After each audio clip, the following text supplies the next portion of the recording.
په پیل کې هم د مهمو خبرونو سرټکي. د سلواغ شپږ-ویشتمه د افغانستان نه د شوروي اتحاد د وتلو 29مه کلیزه.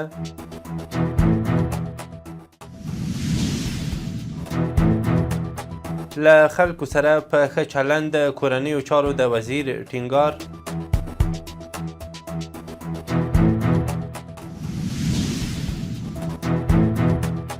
په استانه کې د افغانستان په اړه د غونډې جوړېدل.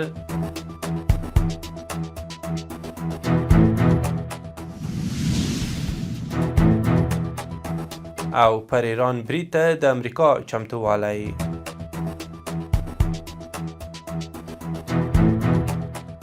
د واک ټلویزیون درنو لیدونکو سلام، وخت مو بخیر. نن یکشنبه د سلواغ شپږ-ویشتمه. اوس هم بشپړ خبرونه. نن د سلواغ شپږ-ویشتمه نیټه له افغانستان د پخواني شوروي اتحاد د وتلو له 29مې کلیزې سره برابره ده.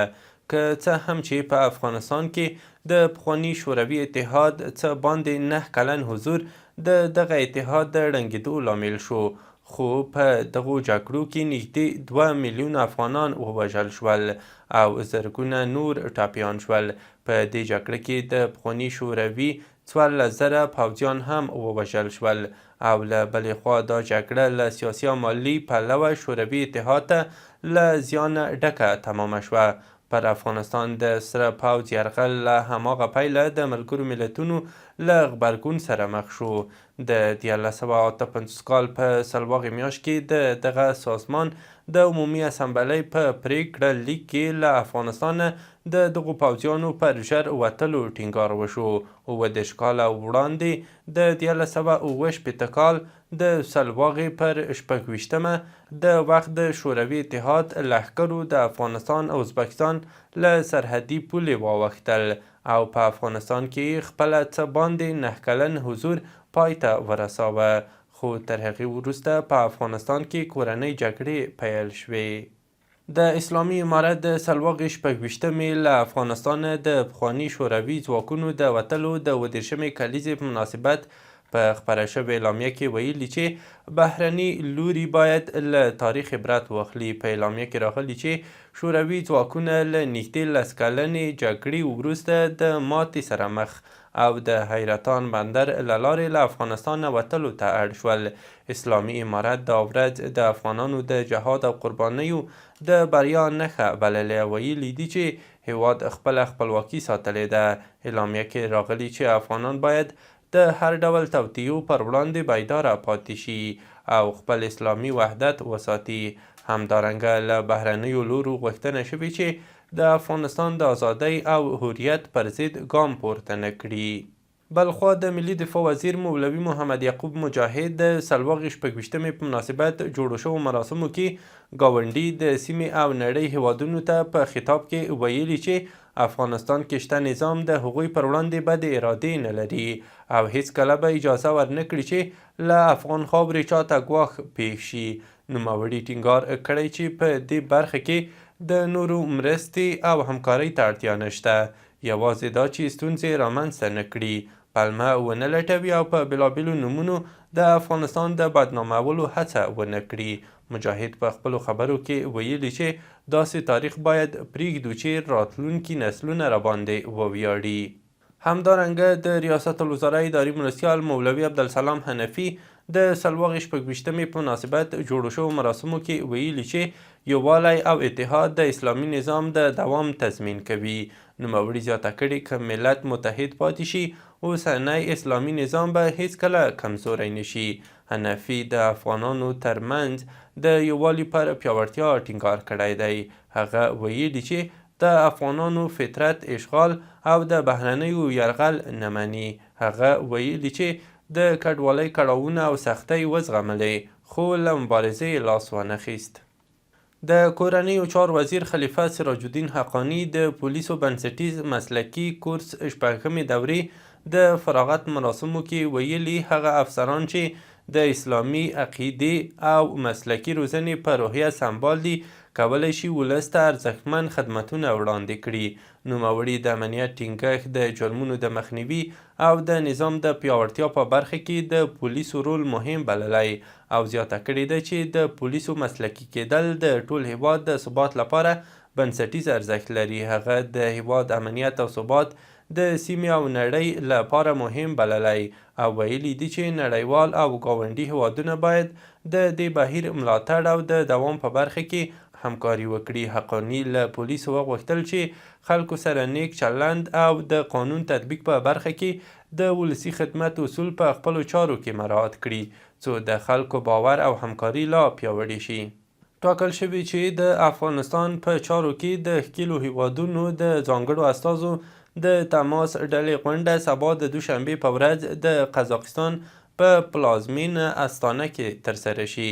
د راپورونو له مخې د افغانستان اوسنی وضعیت او له کابل سره سیمه ییزه همکاري د غونډې اصلي اجنډا د افغانستان روان وضعیت او له کابل سره سیمه ییزې همکارۍ ټاکل شوي دي. له دې غونډې څخه مخکې قزاقستان او ازبکستان د منځنۍ اسیا په سوداګرۍ او اقتصادي جوړښتونو کې د افغانستان پر ادغام ټینګار کړی دی او دا یې په سیمه کې د دوامداره ثبات او د ګاونډیو هیوادونو د اقتصادي پرمختګ لپاره یو له مهمو شرطونو څخه بللې ده. د ملګرو ملتونو د بشري استوګنې پروګرام پر خپله ایکس پاڼه په افغانستان کې د ښوونې او روزنې ارزښت ته په اشارې لیکلي چې په خوست کې د یوه ښوونځي ودانۍ رغولې ده. یاد سازمان ویلي چې د دې پروژې په بشپړېدو سره به سلګونه ماشومان او زلموټو ته د خوندي چاپیریال او د زده کړو زمینه برابره شي.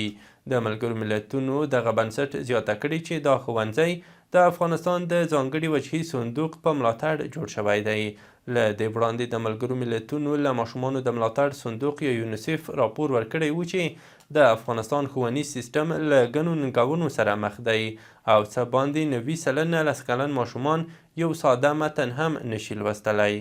د صنعت او سوداګرۍ وزارت په خبرپاڼه کې ویلي چې د دغه وزارت وزیر نورالدین عزیزي په بازارونو کې د روژې په میاشت کې د لومړنیو توکو د بیو د کنټرول او د اړینو اجناسو د وضعیت د ارزونې په موخه د هیواد د کسبګرو او دکاندارانو د خونې له مشرتابه او د اصنافو له مسؤلینو سره ناسته کړې ده. په خپره شوې خبرپاڼه کې د کسبګرو او دکاندارانو د خونې د رهبري پلاوي مشر شیرین آغا سخي په حواله لیکل شوي چې بازارونو کې د اړتیا وړ توکي په کافي اندازه شته او د روژې په میاشت کې به د بیو د لوړېدو مخه ونیول شي.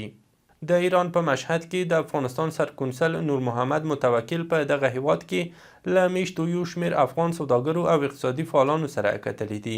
په مشهد کې د افغانستان سرکونسلګرۍ ویلي چې په دې کتنه کې نور محمد متوکل د ایران میشتو افغان سوداګرو ستونزې او ننګونې اورېدلې او ټینګار کړی چې په کور دننه افغانستان کې پانګونه وکړي. متوکل د سوداګرو د ستونزو د ثبت او تعقیب په موخه د مشورتي شورا د جوړېدو وړاندیز کړی چې افغان سوداګرو یې هرکلی کړی دی. په افغانستان کې د ملګرو ملتونو د بشري هستوګنې پروګرام ویلي چې د روان میلادي کال په ترڅ کې شاوخوا 4.2 میلیونه کسان سرپناه ته اړتیا لري. د ملګرو ملتونو د بشري هستوګنې پروګرام ټینګار کړی چې یاد کسان یوازې سرپناه ته نه بلکې غیر خوراکي توکو ته هم بیړنۍ اړتیا لري. همداراز د بشري مرستو د همغږۍ دفتر یو چا وړاندې ویلي و چې له 4 میلیونو ډیر کسان په افغانستان کې سرپناه ته اړتیا لري. د دغه دفتر په وینا طبیعي پیښو د بیرته ستنېدونکو راتګ او اقتصادي ستونزو د خلکو زیانمن حالت لا پسې سخت کړی دی. د سوداګرۍ وزارت په خپره کړې خبرپاڼه کې ویلي چې په کندوز ولایت کې د کورنیو تولیداتو او محصولاتو یو نندارتون د کورنیو تولیداتو د ملاتړ، د اقتصاد د ودې، د پانګونې د راجلبولو او د نندارتون د کلتور د ودې په موخه د سوداګرو، صنعتکارانو او عامو مشرانو په شتون کې پرانیستل شوی دی. د بامیانو د ګرځندوی امیر سید احمد ضیا کاظمي ویلي چې د روان مریض کال له پیله تر دې مهاله له 517,000 څخه زیات کورني او بهرني سیلانیان دغه ولایت ته ورغلي دي چې د تیر کال په پرتله 2.5 برابره زیاتوالی ښیي. نوموړی وایي د ګرځندوی د ودې هڅې روانې دي خو د لارو خرابوالی، د لارښود نشتوالی او د اسانتیاوو کمښت لا هم د سیلانیانو پر وړاندې جدي ستونزې دي. د ایران ولسمشر مسعود پزشکیان د ریل او سړکونو د پانګونې په نړیواله غونډه کې ویلي چې د ترانسپورتي پروژو پر وړاندې خنډونه باید اصلاح یا لغوه شي، څو د افغانستان او ګاونډیو هیوادونو ترمنځ اقتصادي او ترانسپورتي همکاري پیاوړې شي. په کابل کې د ایران سفارت د بیان له مخې پزشکیان ټینګار کړی چې ایران د پرمختګ په وړاندې د خنډونو له منځه وړلو ته ژمن دی. نوموړي د افغانستان او نورو ګاونډیو هیوادونو سره د تاریخي او کلتوري اړیکو یادونه کړې او د شفاف پانګونې او ګډو پروژو پر اهمیت یې ټینګار کړی دی. له هیواده بهر دا چې رویټرز خبري آژانس د امریکایي چارواکو له قبله په خپاره کړي راپور کې ویلي چې د امریکا پوځ د ایران پر وړاندې د څو اونیو پرلهپسې عملیاتو د احتمالي ترسره کېدو لپاره چمتووالی نیسي.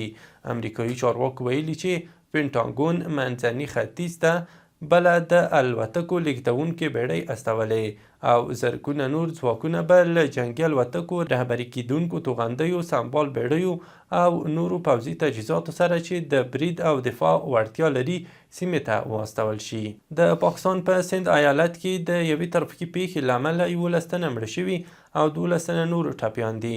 پاکستاني رسنیو ویلي چې د سند ایالت د خیرپور ولسوالۍ په ټنډو مستې سیمه کې د یوه مسافر وړونکي بس او لارۍ ترمنځ ټکر شوی دی. په راپور کې راغلي چې د یادې پیښې ټپیان روغتون ته لیږدول شوي او د ځینو روغتیایي حالت نازک ښودل شوی دی.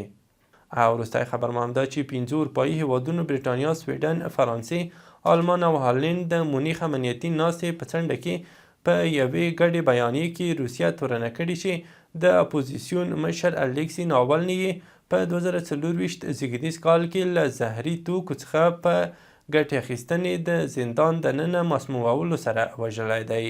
د دغه 5 اروپایي هیوادونو په ګډې بیانیه کې دا هم ویل شوي ډاډه دي چې الکسي ناولني په زهرو مسموم کړل شوی دی.